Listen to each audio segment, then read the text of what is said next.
What's up, guys? How's everyone going today? Wednesday morning here in Australia. Busy week thus far. Busy week looking ahead. This is my first live stream of the day. I'll be going live one more time. I'll be uploading Abdullah Mason versus Sam Noakes today.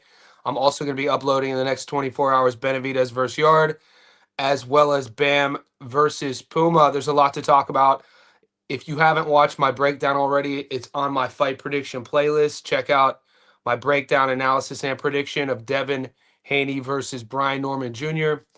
The grand arrivals are today in Riyadh, Saudi Arabia, and there's a lot to talk about. So we're going to be going over today the current odds on Sportsbet. We'll see if any of the odds have shifted.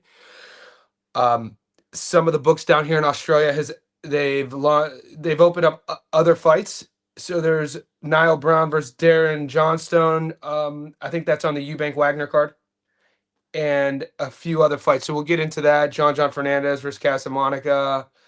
There's some other fights that they've opened. And I'll also leave the mic. I'll leave the stage open to you guys as well, because a fight week like this, everybody's always more active. Yesterday on both live streams, one of the live streams we peaked at a little over 100 people for the early one, which is normal, and then the later one we had about 60, which is still good. So wherever you're tuning into the world, whenever you're tapping into this, could you like this video? Could you subscribe? Also, click that link. It is our Johnny Says Boxing VIP insider link. You get access to our private betting Discord, and I'll show you what's up real quick, and then I'll take questions. You come on, you guys can ask me whatever you want about your bets. If you guys are in the Discord, I'll share the link real quick. So another perk of the becoming a VIP is you could come on the live stream with me.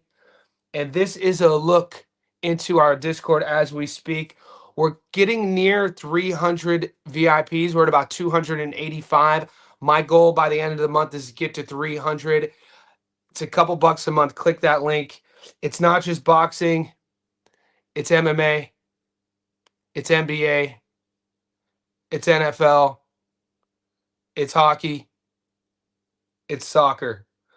I'll show you my favorite bit of the Discord is we have these community polls to where you have access to. We're doing statistics, and what we're doing is we're giving everybody an option to pick a parlay. Last week was our first week of introducing this feature, and shout out to our moderator, Gil. Gil launched this feature in our Discord last week, and what it allows us to do is pick throughout the fight week as we're approaching fight night, doing statistical evaluations from everybody in the Discord, picking winning parlays, and last week we hit both of them. So these were our community picks last week. This is basically an average, a knowledge of our overall general knowledge in the Discord. We have a really educated chat. So we picked Delgado, Azim, Espinosa last week, and then Catterall as well. So to find out more, just click the link that's pinned in the comment here. I'm going to bring back the odds. I'm going to start saying my salutations to everybody. Rio, Abdullah by knockout or TKO. What's up, Rio? Yeah, it's looking that way. Going into last week when I was already watching Sam Noakes, I'm already high on Mason. Mason's really skilled, really talented. He's going to have the speed advantage. He's going to have the power advantage.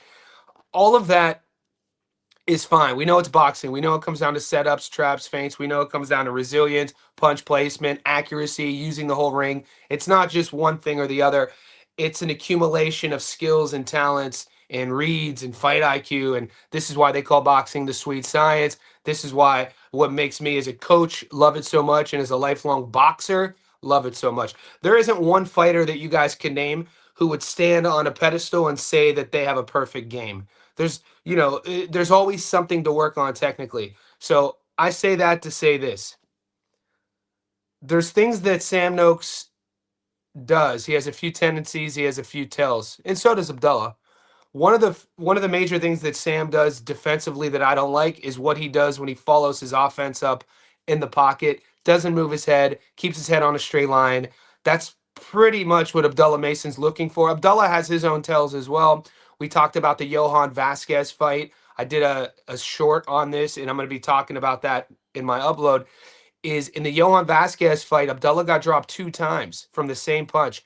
He didn't make an adjustment after the first when he got caught the first time, and he went to the well a second time and got stunned again. And if you're unaware of what I'm talking about, it's that rear uppercut that Mason loves to throw. Now, boxing coaches around the world will tell a new fighter, whenever you're throwing that rear uppercut, whether you're an orthodox fighter or southpaw, you never throw it naked. You either throw it in a combo or you throw it off a counter. You don't just lead and then go naked here, because as a southpaw, he's fighting Vasquez, an orthodox fighter. Boom. And he got clipped twice. So you got to think that Noakes will be looking for that. I'm leaning on the fact that Mason is locked. He watches tape. He lives in the gym. He's a very skilled athlete. I'm pretty much convinced he's gonna nullify that hole in his game. I like Mason by knockout. Jay Grizz, what's up? Looking fit, looking yoked. Jay Grizz staying healthy out here so we could still be good. It's 6:30. I've already worked out once today. So I wake up at 4:45, 5 a.m. and then I do this live stream with one of my OG clients who lives far away, and we do a 30-minute push-up, plank, wall sit session. It's called you just put a continuous clock. So I've already done about 500 push-ups, about 5 minutes of planks, about 8 minutes of wall sits. And that's generally how I start my day every day, so I can still be good. And then today I have a back squat powerlifting program I'm doing. I started my 1 rep max 8-week block yesterday. So for the next eight weeks leading up to the new year, I'll be testing my back squat. I'll be testing 3 of my deadlifts, my sumo, my trap, and my traditional deadlift. I'll be testing my Zercher squat, and I'll be testing my bench press. So I'm a strength and conditioning coach down here in Sydney, and I have a strength training online business that I never talk about here, but it's actually one of the levels of membership on this. So if you click that link, you'll see level 3. Level 3 is the most expensive. It's basically taking part in my online coaching program. World of Wrestling, mate, great name. I've seen you on the chat. I used to be a wrestling head in the 90s, boy. The Rockers. Dude, I could tell you when wrestling broke my heart. Shawn Michaels, Marty Jannetty, when they were like the tag team, and I think they were on Brutus the Barber Beefcake's little show called The Barbershop. This was when WWF was on Saturday mornings. I'm 43 years old, but I digress. I got Bam, Mason, Benavides, 100% World of Wrestling. So I've been back and forth. Guys, tomorrow on the show, I'm bringing on, what's tomorrow? Yeah, so tomorrow on the show, Paulie Malignaggi is supposed to come on, and Tommy Rainone is supposed to come on. So we were talking about this just now. I talk to Tommy every day. Tommy Rainone, New Yorker, pro. He retired in about 2015, I think. He has his own show with Paulie Malignaggi called Paulie and Tommy's Big Fight Breakdown. But we were talking about World of Wrestling's this 3-legger, because no matter which way you're going with Norman or Haney, I'm taking, I got Norman on a standalone. I've gone really heavy on Norman. We all got little parlay sprinkling. I'd advise people, if there is a 50-50 fight in your head, for me, it's Norman Haney. Don't put it on all your parlays. And so I have something very similar to this World of Wrestling. Any potential upsets on the odds, of course, man. I could look. No one's getting dude. Anthony Yard is a big puncher. Anthony Yard is the naturally bigger guy. He could crack. He's been in there with some great opponents. We've seen David Benavides move up to light heavyweight. We've seen his power not carry. I'm not saying he's going to lose. I have him winning, but it's boxing. In the light heavyweight division, man, one punch could change everything. One punch on the temple, one punch by the ear, and then the rest of the fight, you're working uphill. So that could happen in a lot of these fights. Puma, really good operator. Puma's really aggressive. The thing about Puma is he really doesn't, in my opinion, have that pop to really get Bam's respect off jump. So I'm definitely taking Bam, but I'm just giving you a brief rundown. And then, going into fight night, Norman Jr. will be the underdog. And so if you like Norman, you catch him at plus odds, that's an upset. Sam Noakes. Sam Noakes is a really high-level operator at 135. He lost his first pro fight, has been undefeated since. Things could happen. I will not stand here and say I'm 100% confident ever on any fight. So upsets can happen. Will they happen? I'm not sure. Big Shadow, what up, playa? Mankey Crazy in the house, tapping in. Guys, if you're in the Discord, I see all the boys here with the stars, no matter what color stars, they're in the Discord. Make sure you boys in the Discord check out what Gil has been working on with the community polls. Make sure you're voting, boys, in there. It really gives us some good data moving forward. Yes, sir. I'm funny going, 26. There, that's awesome, Grizzy. Get it. So he's Golden Gloves this year, 2026. What weight class, big dog? So level 3 is a fit. Level 3 isn't just fitness advice. So fitness advice. So basically, you get tapped into you get a weekly program, which is connected to, I usually do 6 to 8 weeks strength and fitness blocks for my online coaching, depending on where they are. Also, depending on what equipment you have. So level 3, Mankey Crazy, is built around foundational training, body weight training, being able to train in my system without any equipment and not needing a gym membership. So that's what it's based around. CBD flower, people sleeping on Sam Noakes for real. Mason looks the real deal, but he's got to show defensive. 100%, mate. I don't disagree with CBD flower here at all. It's actually, as you guys will see my breakdown, I talk about that. Let's bring that up real quick. And as you can see, guys, the odds in the Noakes fight, they're not moving how people projected them to move. Last night, Mason was $1.23 on my book in Australia. He's $1.28 now, meaning that money's coming in on Sam. Sam's only a 3-1 dog. Sam, dude, this is like, I think the better question is, earlier somebody said, do you see any potential upsets? I think a better question is, what are the potential locks? Because the matchmaking on this card is pretty decent. The odds on Benny versus Yard are insane to me. I think Yard is now a 7-1 dog, maybe even more. I haven't seen David not have much power since moving up. I'm thinking over 9.5 since the earliest Yard got it put away as better be. Yeah, so Big Shadow. If we're talking about I'm kind of tailing this. I'll show you the bet. It's Wednesday morning here. By tomorrow, you'll be getting my long parlays. By tomorrow, I'll be giving you. I'll start putting my tickets together, and you'll see them in the Discord. You'll get my method of victory parlays. You'll get a little sneaky DGen parlay. You'll get the underdog of the week. One of the bets I really like is that David Benavidez and the over.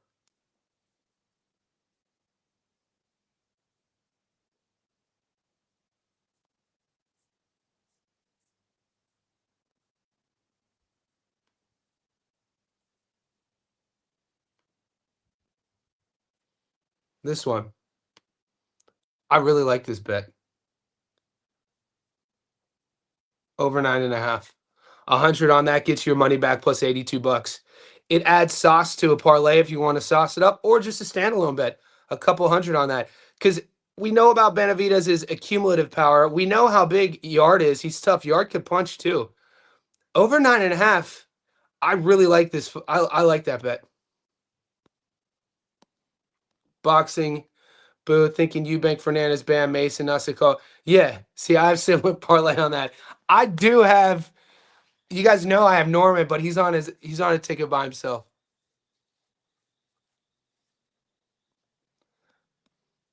Yeah, the under for me, Sergio. Welcome to the channel. At least commenting. Maybe you're on here. I don't see you comment too often. For me, from what we do on the channel, we're sharps, we're bettors. We break down film. We give our analysis on these fights. We do it from a research perspective. An underdog from our perspective is going to be odds based, not sort of a narrative built around a promoter. But I didn't hear that, and that's interesting. Jay Grizz, I'm 230. We'll fight 198. Get it? Anything? Hit that road work, Grizz. I got to be honest with you, man. So road work. I'm sure you know this. You're in camp. You're training. You at this stage of the game, we got to weaponize our cardio. The last place you ever want to be in a fight is drowning with no cardio. So do your skill stuff, get your sparring in. But I would be at this stage at how old you are in your late 30s, weaponize your cardio. That should, because if anything, if you're outskilled, or if a couple rounds in, you're like, oh shit, this kid could crack. At least you know you got a gas tank. So the minute you see them wilting, you fucking turn it on. That's still, I spar once a week, sometimes twice a week at this stage of the game. And I still look for that. As soon as I start feeling whoever I'm sparring fading a bit, I'm pouring it on. So I've always weaponized the cardio. See, I walk around about 185 pounds. So I'm 5'11, 185. I'd like to probably get down. I'm done competing. If I were to compete, I would get down to like 170. But 180, it's tough, at this stage. And I eat clean as hell, mate. I don't drink alcohol. I drink water. I don't eat fast food. I'm a coach.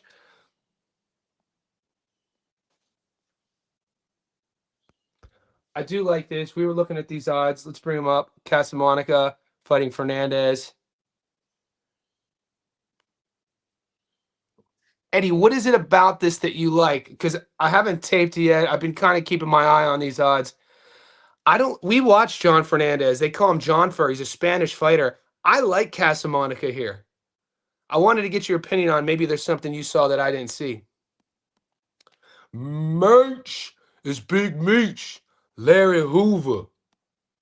My only locks are Benavides and Bam. Yeah.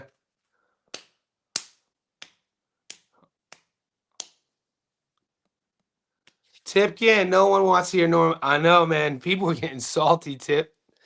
Look, man, you've been on my channel a while. The boys obviously been on my channel a while. If you're tuning to this live stream, you know how we operate.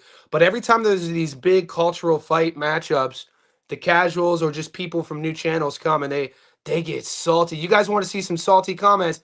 Go to my Stats Don't Lie video, and if you watch my video, I'm just how I non divisive, wasn't talking trash. I simply gave my prediction on how I think it's going to go. And dude, the Devin Haney glaze is real.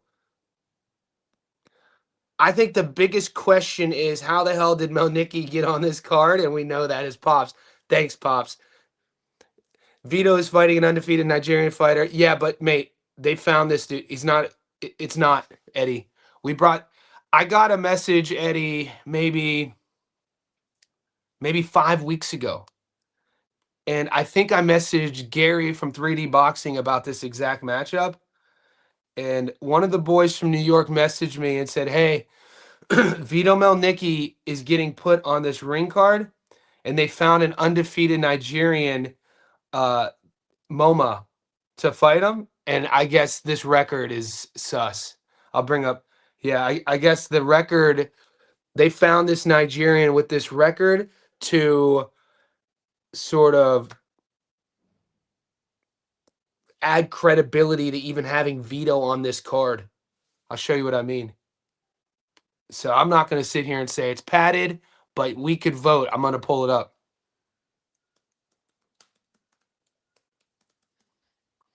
We know about Vito's dad. We know about he's a promoter. I'll show you what I mean.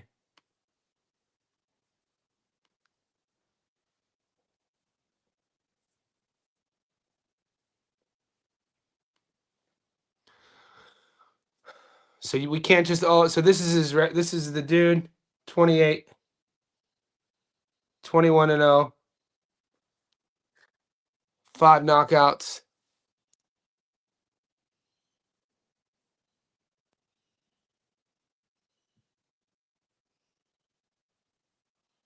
I've seen worse. I gotta be honest. I gotta tape him because the message I received like 5 weeks ago was like, this dude, wasn't really legit. I can't really name anybody on his resume, but I was expecting like 0-18 records. Like, who's the kid from Texas who's 42-0? Like, when you look at the kid from Texas who's 42-0, you see a lot of like 8-40s, 10-48 sort of thing. I was it's not what we're seeing here. But then again, I mean, I don't know. I tend not to bet on Vito Melnicki fights. But you have a good. I mean, it's something to look into for upset alert. It is. I got to check out his opponent. You're absolutely correct about wrong place to tie on the ring. Good shit. Thank you, bro. We got to keep. We got to. we unks now. Actually, they do those memes. They say unks are only 42. I guess I'll be an old head. I'm 43. Casamonica had a good fight, had a good night with Body. People say he beat Body, but he's basic, has no power, got a hometown gift last fight by the sounds of it. I like what Boxing Booth is saying and what Eddie just said about the veto fight. This is what we do on this channel, guys. We search, we seek out upsets. So if you're like, why are these guys talking about these obscure matchups? We do this every week. This is how we win the most money, guys. This is real rap. In terms of the sports books, there's so much money that's left on the table every week of boxing betting from people who only bet on the major fights. If they this we do that as well, but what we also like to do is we dig deep and we sift through the rubble and we look for these sort of matchups to find where the bookies got it wrong. And guys, stats speak for themselves. Check out our receipts on the channel. We're pretty good at doing this. I got Brian for the win as well. Not sure how people are locking Haney in after his lap. Yeah, I've been talking about the Haney Norman matchup ad nauseum for the last 48 hours, so we could get into that in a second.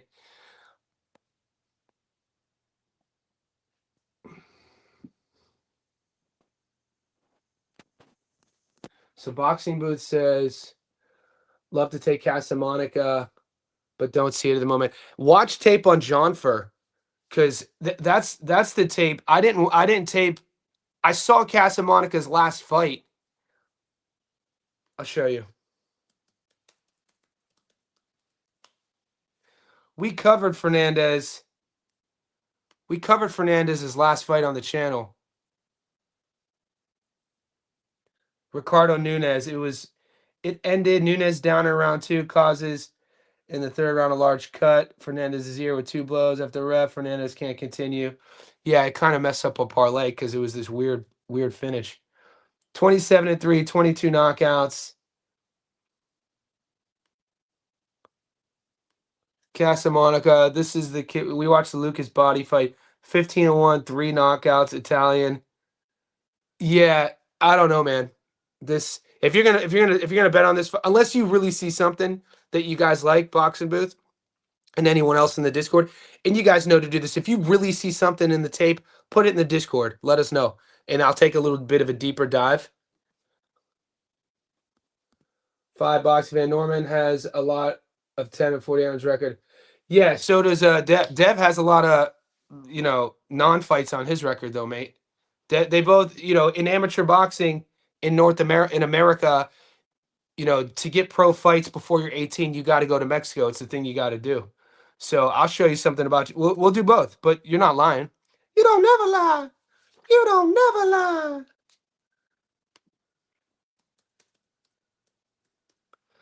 You can find suspicious activity on everybody's box rec, to be honest with you. So this is why when I'm talking about film study and I'm breaking fights down, I always say, what have you done for me lately?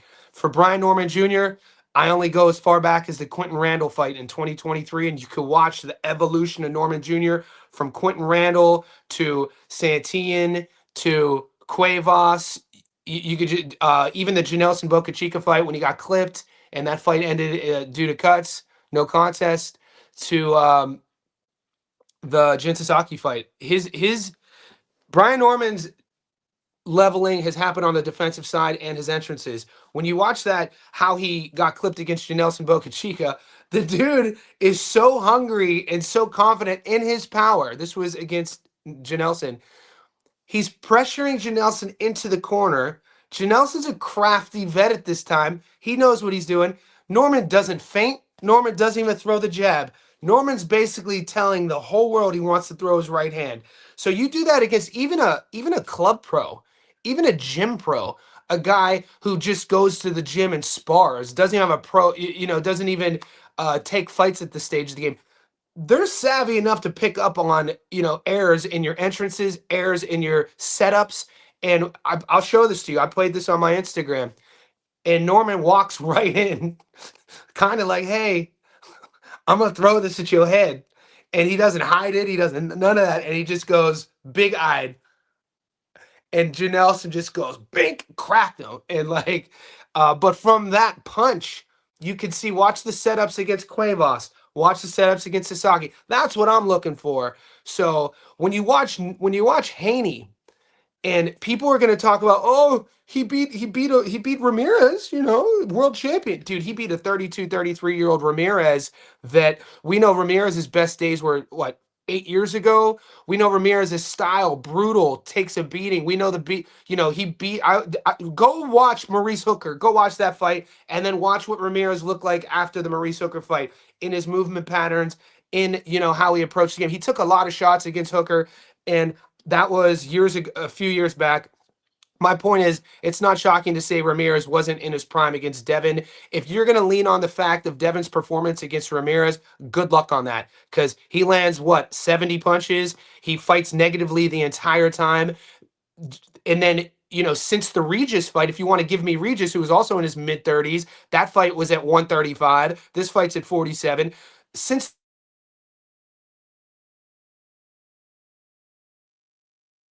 the Regis fight, this will be Brian Norman Jr.'s third fight in 2025. Why is that relevant? These are all relevant points of activity. The size is relevant because if you're going to lean on Devin based off of his speed, reflexes, and athleticism, which you should, he's very fast, skilled, athletic. He's already 27. When was the fastest version of Devin Haney? You know, I'm going to probably say it was in 2021 when he was fighting. I brought this up in my breakdown. We don't get faster, we don't get quicker the older we get. You mix that with, you know, fighting in a bigger weight class, people are gonna be like, yeah, but he always filled out, you know, even when he was fighting at 135, you know, he put on so much weight and cut so much weight. That's fine and all, but the body has to get used to carrying a specific amount of weight and then cutting a specific amount of weight in a window of time. That's you know, the role of our body's central nervous system, our body's energy expenditure, how much energy we burn versus how much energy is required to produce a result. So all these sort of things have to be spoken about. And when we're talking about Devin Haney, what he's looked like as of late, yeah, it's not a fighter that I want to bet on. Shout out to Heaven Sent guys. Follow Heaven Sent's lead. Became a YouTube member. It's a couple bucks a month. That link is pinned in the comment section below. Heaven Sent now has access to our Discord and more access on the channel. Let me know if you need anything, Heaven Sent. Send me a message.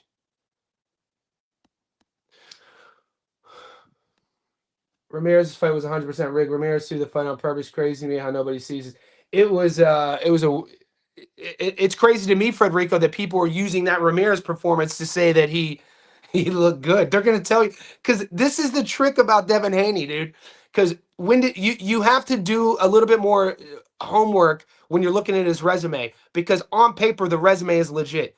And I told you, I've been saying this all week. 25 years from now, people are going to be like, "Holy shit, Devin fought everyone." But the ones in the know understand that you have to look deeper than what the name says. You have to see when they fought, what weight did they fight at, when did they catch him in their career, what fight did they fight after the fight, before the fight. All these things matter. And from a placement perspective, Bill Haney's done a great job from a placement perspective on these fights. 1,000 Brazy in the house. Appreciate you. Haney's first photo online has him running.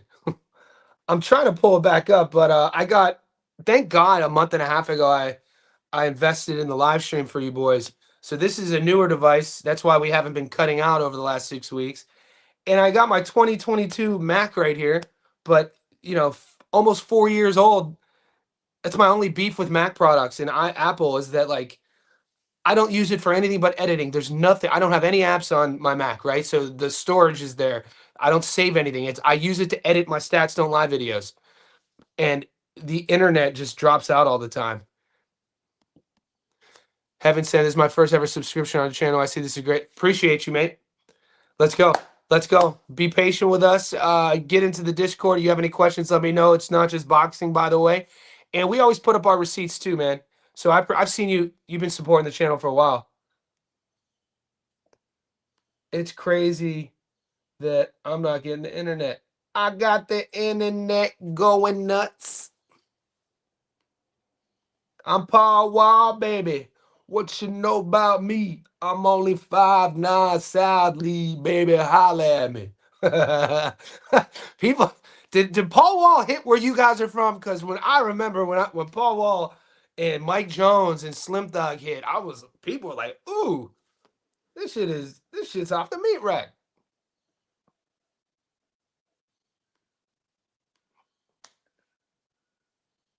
I'm that 6'6" long dick hustler sticking your chick. Like, what, dude? This cat out here wild.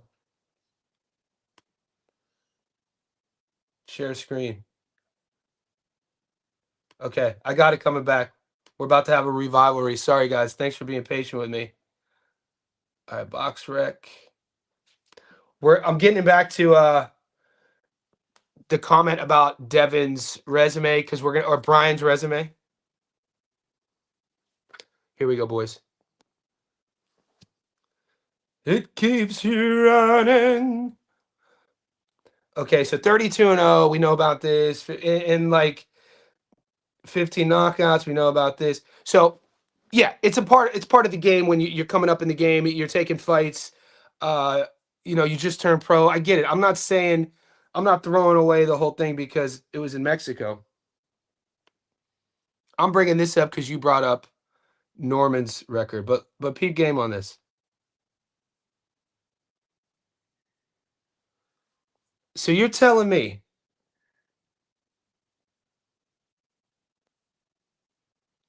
I didn't know they did in the pro ranks.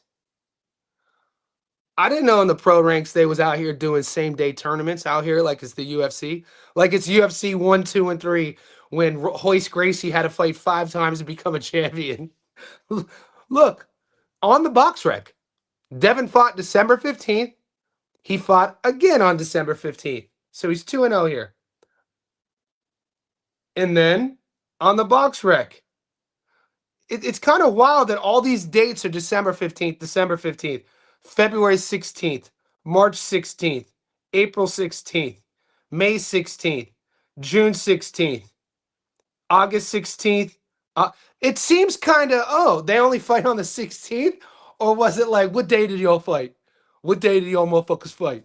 And then Bill, I don't know, maybe he's a Joe Montana fan. I know Devin grew up in San Francisco. You know what I mean? Dev's box rec says he's from San Fran. And Joe Montana was the GOAT when Bill was coming up at quarterback. What, maybe 16s is what the hell? Everything is the 6th. Am I missing something here? August 16th, August 16th, September 16th. Because all the box rec will just put up fights if you do their administration process. I ain't saying I'd have done it, but I understand. He's like, so you driving around in his car. He's driving around in her car, fucking his wife. I ain't saying I'd have killed her, but I understand. January 17th, January 17th, March 17th, April 17th. Like, am I missing something? Am I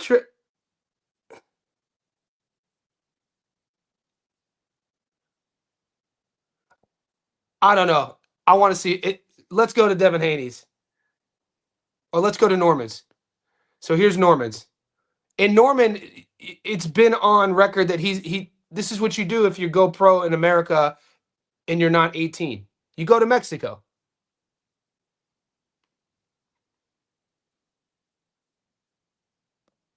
So BoxRec lists month and year. I want to see footage. I want to see footage.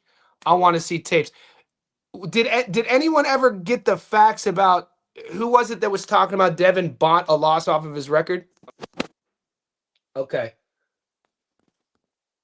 You saw Tim Tszyu fighting Anthony Velasquez? No.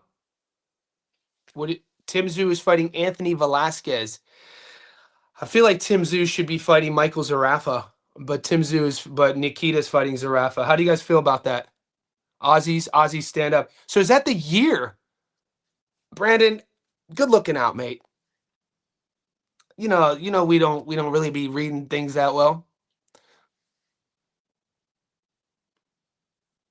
Okay.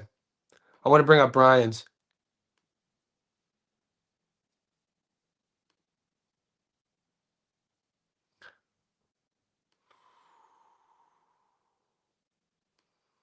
Okay, this is Norman Jr.'s. But guys, the resumes, this is just conversation material, right?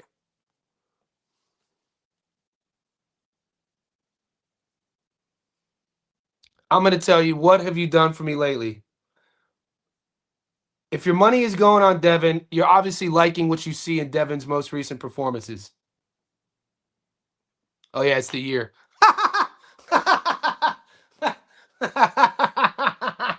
That motherfucker stupid. That motherfucker don't know shit about boxing. You right? You know.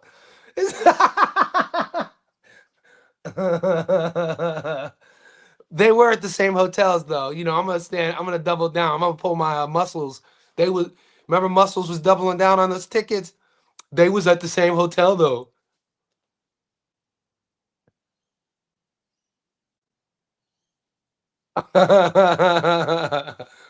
Good luck now, Brandon.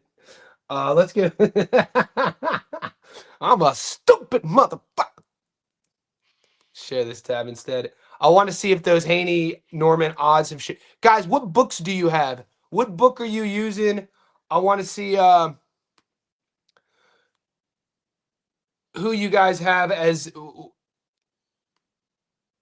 is if it's a 50-50 fight right now with Norman and Haney.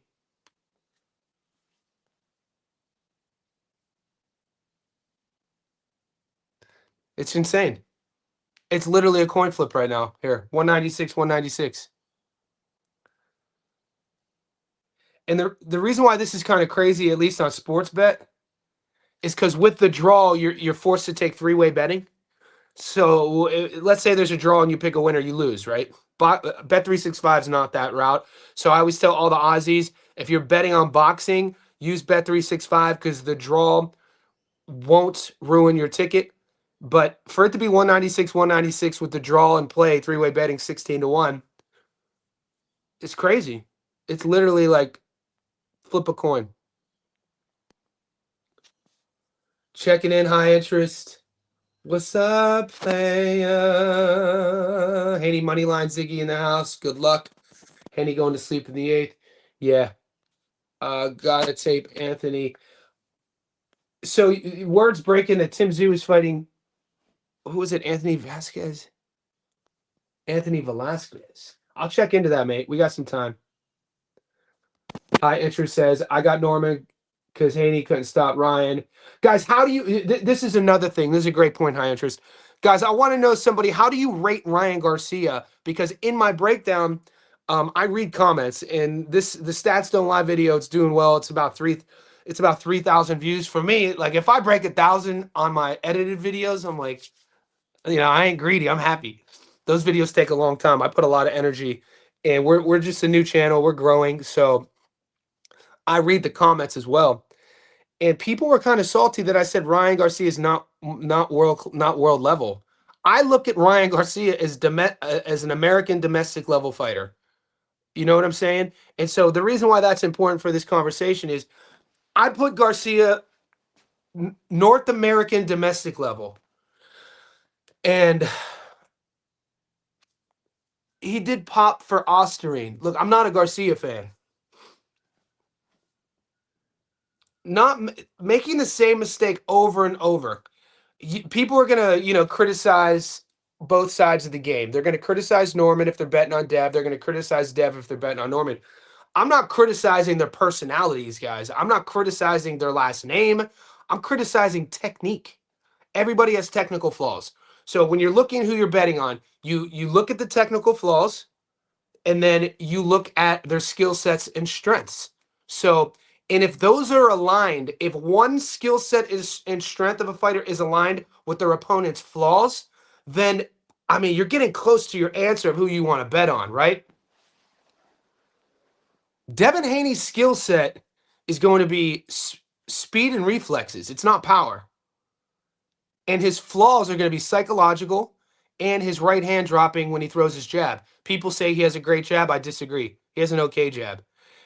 A great jab, like I would rate Richardson Hitchens' jab over Devin Haney's jab 10 out of 10. Okay? When you see time and time again, you know what? I'm going to play it for you guys. I'm going to play it for you, motherfuckers. Yeah. Y'all gonna pray for me, Charlie. Little one been here before. They gonna kill me. I'm gonna kill them. I believe when a kid turns 2, you can hit him in the stomach or the throat. I prefer the throat. I'm gonna show you what I mean. When Dev throws his jab, his right hand comes here. He's not here. I don't know if that's because he has antsy feet. He wants to be out of there, but it's Ryan was catching him over and over. Ryan telegraphs his lead hook. Ryan has no feet, flat-footed, doesn't use the ring. Waits there in the pocket for you to throw something so he can throw your lead hook. How do you make that adjustment? Oh, you circle away from his lead hook. You feint. I'm sitting on a fucking couch. I'm 80 years old. It's easier for me to say this. From a technical side, though, when you're talking about who you're betting on, this is what you should be looking for. Haney's going to use his jab to beat Norman and use his feet to beat him. The jab is what kept getting Devin into trouble. Also, guys, watch how uncomfortable Devin is in the pocket. Devin doesn't like to clinch fight. Devin isn't happy there. He doesn't want to, he doesn't want to be there. It's one of Brian Norman's strengths.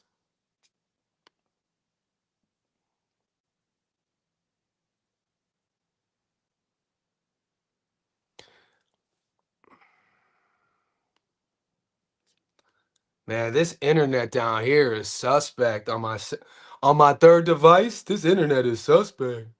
I need to get a new device out here. I already got a new one.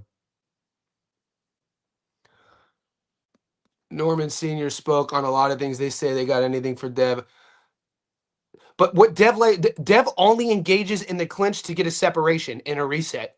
Like, he fights so negatively.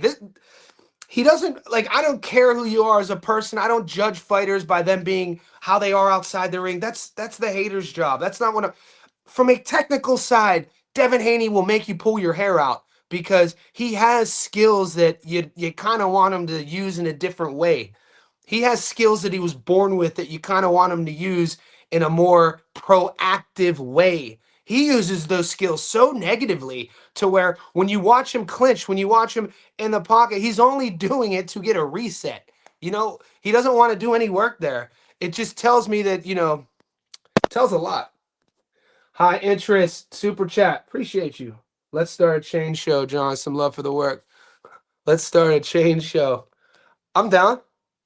A chain. What do you say? I'm down for any little project, high interest, any little creative endeavor. I'm your guy. Let me know. Hit me up on the disc.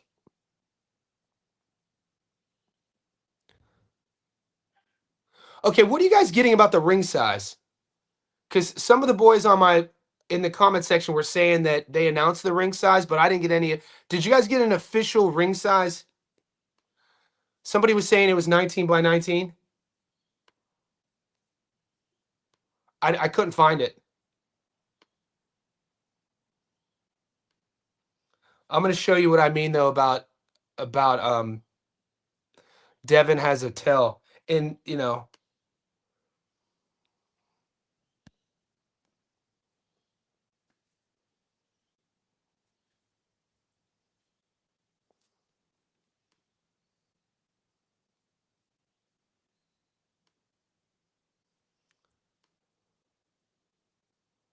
watch the breakdown, playa. So this is my where I live. This is a baby bush turkey that was trying to get into the crib. All right, here we go. Garcia, look at Haney backing up. Watch what he does with his backhand. When he throws his jab, he drops his backhand. He can't fight off the back foot. Boom, gets caught with the lead hook. Norman Ludd's fighting on the inside. Watch how uncomfortable Haney is in the clinch. He's extending his arms, looks super uncomfortable, gets hit with the hook again here. Watch Devin's right hand. It gets caught. Look here. Ryan Garcia is a...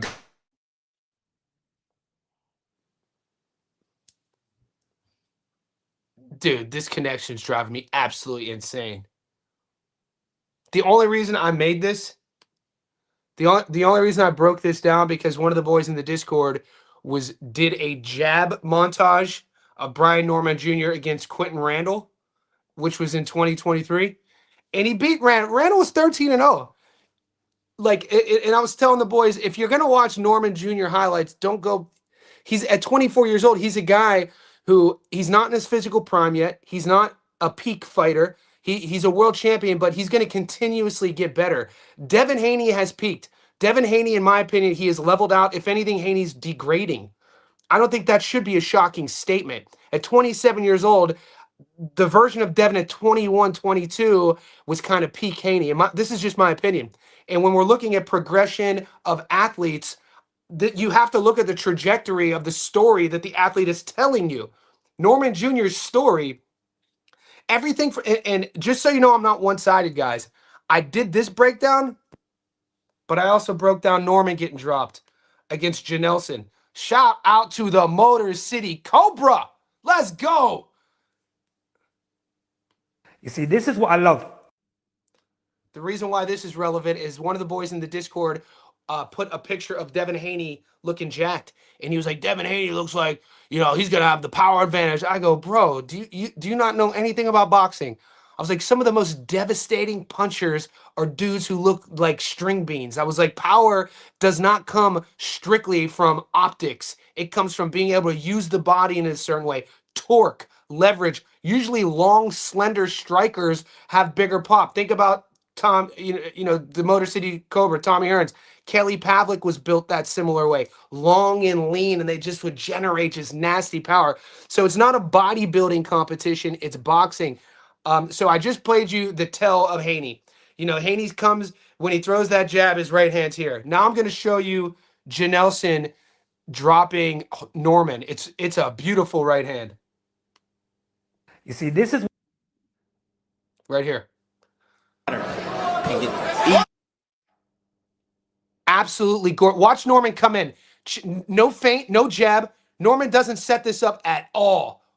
It's insane. Now, this was a few fights. Look, no setup, no jab. He tells everybody. He told Janelson, I'm going to lead with my head. Janelson saw this the whole time. This is a beautiful right hand. One of my favorite.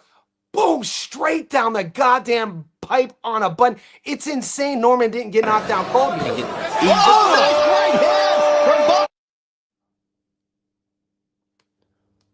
But my point is, when you watch him coming in on that, no setup, no head movement, no feint, no jab. He literally was like, here's my head, here's my right hand, I'm gonna throw it like. And Janelson saw that coming. It was a gorgeous setup. It was a very immature idea from a boxing perspective, and I'll read you what I wrote. And this was in response. This was in response to, I love this punch from Boca Chica.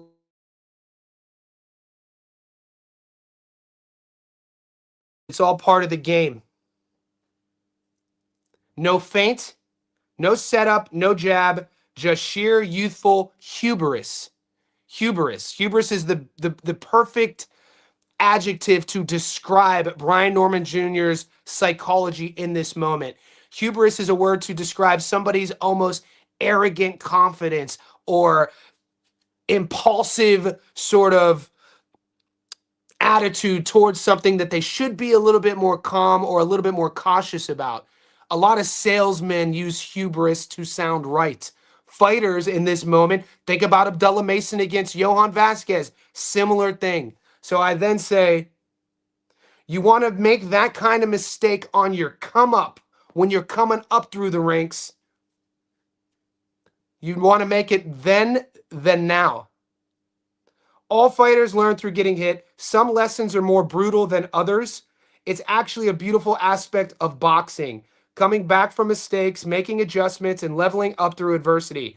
It's actually a reason I'm high on Norman. The levels he's shown over the last few years. And I mean that. Like, watching him make this mistake here and then go to the Derek Cuevas fight.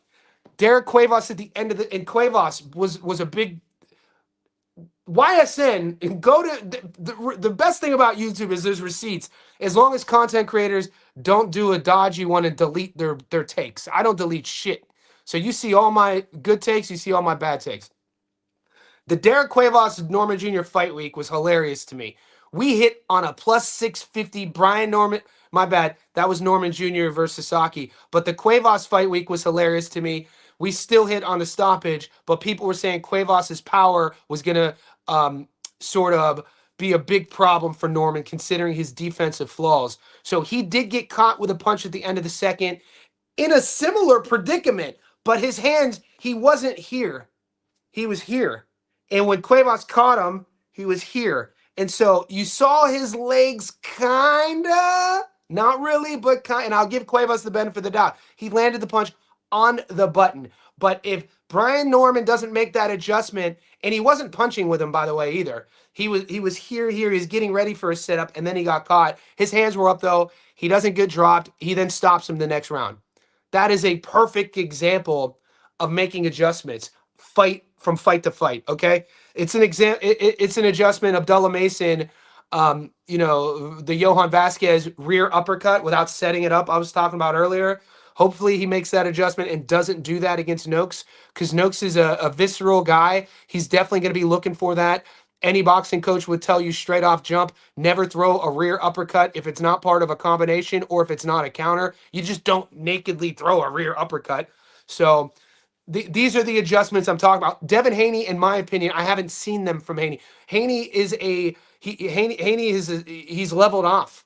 I don't think, I mean, if you're going to take the Ramirez performance and you're betting on that, and then, or you're going to go back to say he was great against Loma. I mean, okay, 130, Loma, smaller guy. People had Loma winning the fight. I thought Devin's best performances were probably 4 years ago, 2021, maybe 2022. But this version of him is not that version. There's trauma in his legs. There's trauma in his eyes. He's always kind of had happy feet. And technically, he's not that sound. People are saying you want to see a technically sound fighter? I'm going to say this all week. Look at Shakur Stevenson. Shakur Stevenson is technically sound. Shakur Stevenson does all the things at the super highest level that Bill Haney thinks Devin does. Like when you watch Shakur operate and cook in a ring, mate, it's beautiful. How his composure in the pocket in a firefight. Shakur has a dog in him, and when you watch Devin do the same, it looks differently. It looks twitchy. It looks nervous. It doesn't look patient. You bring all of that into Riyadh on Saturday, and I told you guys this. I would much rather go down with a burning ship with a slugger like Brian Norman Jr. and lose than bet a penny on Devin with how he fought against Ramirez and have to watch a fight and a fighter, which I'm betting on, who's fighting so negatively for 12 rounds. That's just how I am. And I don't see Devin at this version being able to withstand Norman Jr.'s power, his aggression, the psychology, and the moment. Say it for what it is. I don't think Devin Haney's that dude. I don't think he was ever that dude. I think that, the fights against George Kambosos Jr., he won both of them. The fight against Regis, how old was Regis? The fight against Loma, there's a story about it. Every little fight, the fight against Ramirez, every little fight that you're going to give me about Devin Haney, about him being great, there's going to be a story behind it.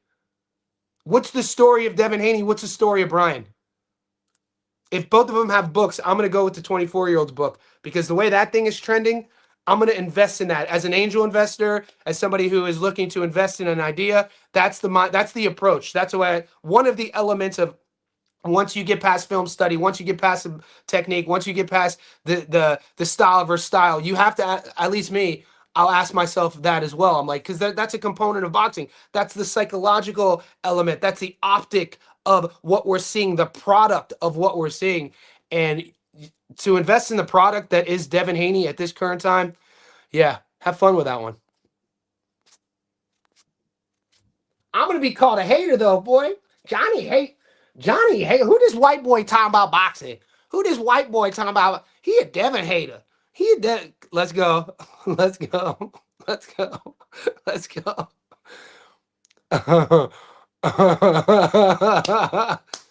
Norman is fresh. Yep. Piss and vinegar. Shoot. I said I'll walk you home after all the rounds of pouring whiskey down. I'm going to get flagged for that one. I'm going to get flagged for that one. I said I'll walk you home. So I have the stats on this. Who wins, Noakes or Abdullah? It's like, I think it's like 95% people picking Mason here. I'm definitely picking Mason. Bang Mateo. What about resumes and experience versus top comp? Yeah, so resumes and experience versus top comp. Like I said, we're gonna be able to look back and talk about that. We're gonna see the names on Devin Haney's resume. He's been in there with the better fighters. He's been fighting at the world level for the longer period of time, right? But you must also ask this question, and this is the question that you must come to terms with whenever you bet money on a fighter. What have you done for me lately? For Norman, he went to Japan to fight a one-loss Jin Sasaki. Jin Sasaki was the front foot guy. Jin Sasaki had the power. Jin Sasaki's only loss was to Andy Hiroka. Andy Hiroka was paired up with GAR, Gary Antoine Russell, to fight for a world title at 40. And we know how high I am on GAR. Andy Hiroka's a dog. I have GAR winning that fight, and we know that whole card got scrapped because your boy. But and then before that, Cuevas, before that, Gio, he was the underdog against Gio. I mean, Devin, so since 2023 when he fought a very different version of Regis, what has he done since, mate? Those are the resumes I have to talk about. Those are the experiences we have to talk about. Because when these fighters walk into the ring Saturday night, a 24-year-old and a 27-year-old, they're not bringing, all they're bringing in is that moment. They're going to be looking at each other. They're going to be bringing in their life experience up until that moment, their trauma as a fighter, what's happened inside and out of the ring. I love the fact that Norman goes in, watch him in fight week wearing a hoodie, not buying into all these little social media games. He doesn't care about celebrity. He doesn't care about going viral. He's a fighter. He's a real throwback. That matters for something. And sometimes on fight night, you could throw resumes and experience out the window. I think from what I've seen in Devin, his resume doesn't mean anything. His experience doesn't mean anything. He should have, if that would have mattered against Ramirez, that fight would have looked differently. He should have, his fight against Garcia should have looked differently. When have you seen Devin optically set himself up for you to be like, yeah, man, I'm betting on this dude? I'm just being real.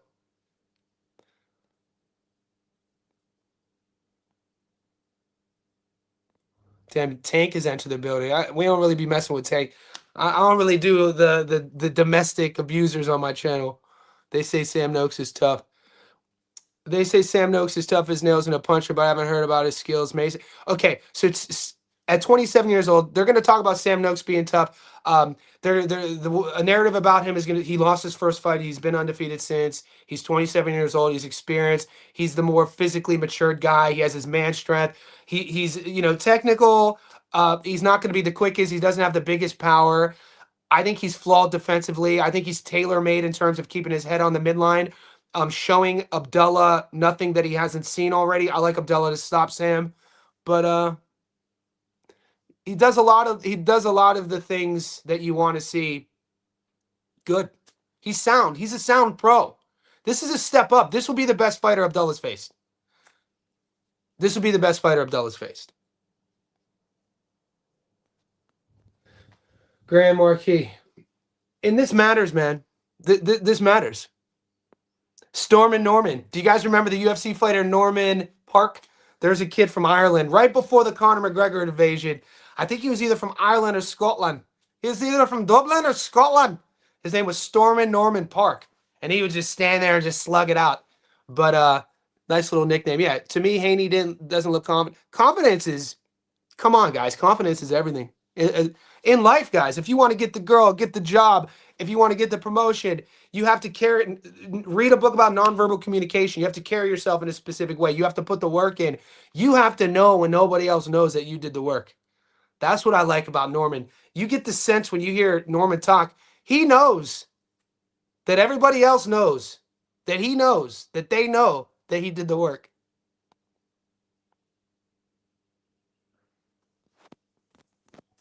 Look, I'm not trying to I'm just telling you what he's done.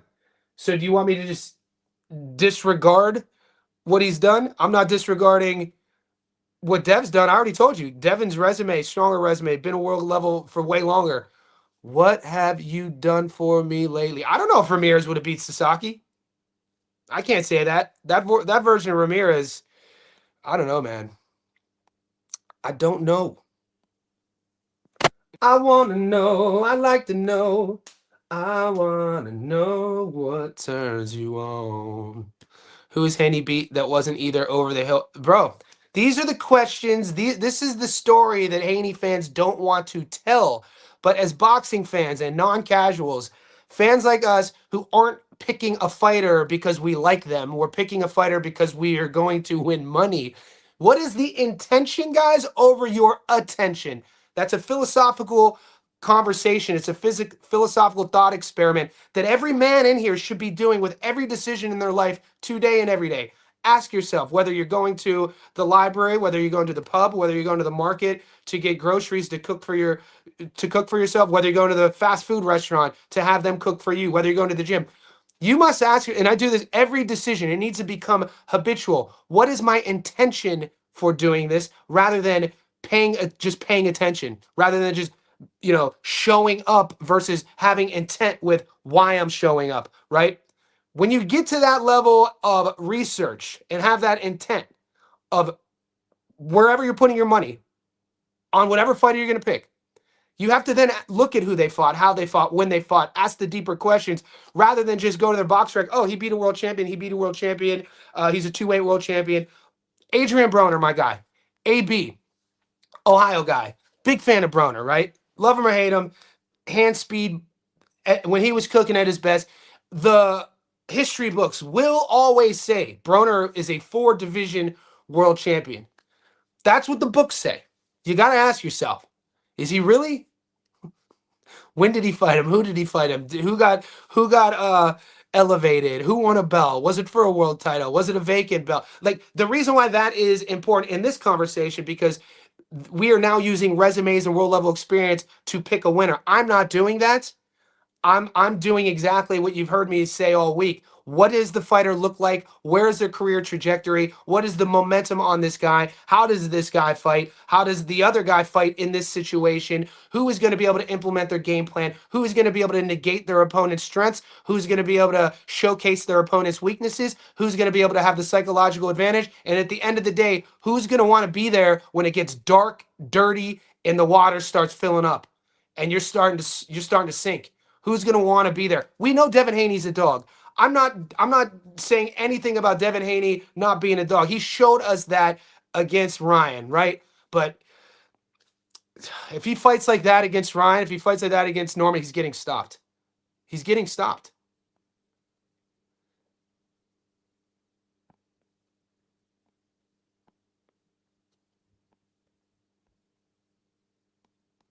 I am. What do you have in terms of 64 for Brian Norman? I'm being fair. I think it's a 50-50 fight. I think it's 50-50. I will After the first 3 minutes, we're going to know about the speed. We're going to know about cutting the ring off. We're going to know about Devin's jab. Because one thing is for sure, neither guy's is going to want to get down on the scorecards. There's no way Devin is going to want to have to climb uphill against Norman. So, and I think this poses good for Norman, because it's going to put, if Devin's game plan is how I think it should be for him to win, Devin is going to have to get Brian's respect early. He's going to have to push Brian back. Devin does not like fighting off the back foot. He doesn't like punching off the back foot. He doesn't like boxing in the clinch. He doesn't like punching with you. He's a very negative fighter. For him to have this game plan work over a 12-round fight and win on the cards, he's going to have to implement this aggressive game plan early. We're going to know after the first 3 minutes. Live betting is huge here. So get to the Discord. That's another thing about our Discord. Live betting will be popping. Bang, Mateo. Has Norman ever beat a good back foot bicycle boxer? Guys, this is Norman. I've said it before, Bang. This is Norman's every fight so far. He's only 24. This is a step up. This is a step up. And has Devin been in there with a younger world champion before? How many younger world champions has Devin fought?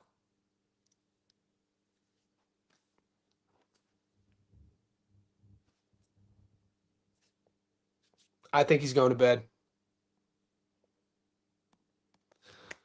High interest. When I say chain, I was talking to the chat. Anyone that can drop a couple of. Oh, appreciate you. Yeah, the chat. In high interest, guys like yourself, guys like Bang, who support my channel in more than one ways. You guys like, you subscribe, you're in the Discord, you leave me super chats. It's really hard for me. I've only been live streaming, guys, as a human for 6 months, so I don't know it. As a man who runs my own business, I don't, I didn't come from money. When my dad died, I got his wedding ring. My point is, we didn't, my parents were immigrants. I was raised on welfare. I left my home as an 18-year-old. I've been surviving, living, and thriving on my own since then. And because of that, the way my mind works is it's not in my DNA to ask people for things. So I think that maybe on streamers, they ask the chat to tip them. It's hard for me to do that, and I'm just being honest. So when you bring that up, high interest, it really hits me here, man. I really appreciate it. So thank you.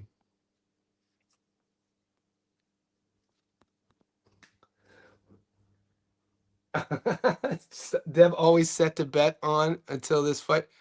Oh, I'm a Devin because stylistically, and I'm glad this is a very important point.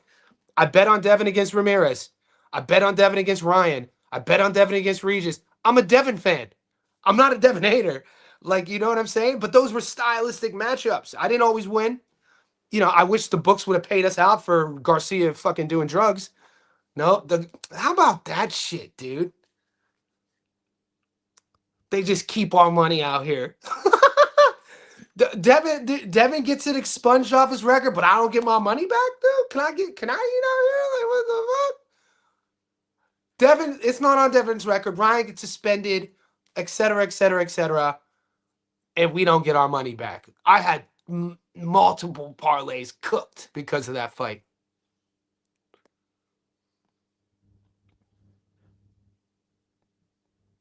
Guys, I got to wild out. I'll be back. Second live stream's coming up. Pedro Cabrales, high member for 3 months. Appreciate everybody, man. Could you please like the video? Could you subscribe? Get to the Discord. We got a lot of work to do, guys. I'll be uploading Benavidez versus Yard. I'll be uploading Bam versus Puma today. We got Abdullah Mason versus Noakes coming as well. I'll be going live again. It is Wednesday at 7:30 in the morning. You guys are in my house Wednesday morning. Give me a hug. You guys are all good. We don't have to agree with everything. To the people who disagree with me, you're my guy. To the people who agree